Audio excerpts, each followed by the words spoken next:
Ağalar var yara gönlüm gidipti. Ağalar var yara gönlüm gidipti. Ağlı pisse doğdu korun balvarca. Uğruna ekmişim ne bilen nığmat. Hallarımdan haber alaysan arca.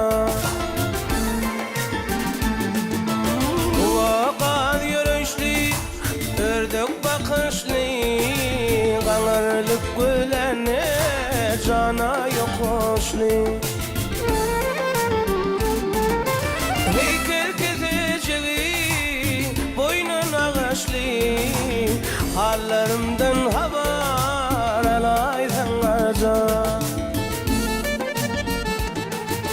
Heykel keseceği, boynun ağaçlı, hallarımdan haber alaysan arca.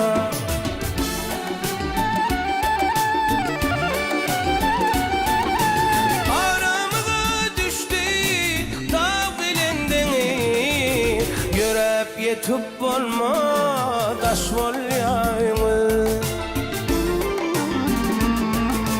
Sabır takadım yok görmedim günni, hallarımdan haber alaysan arca.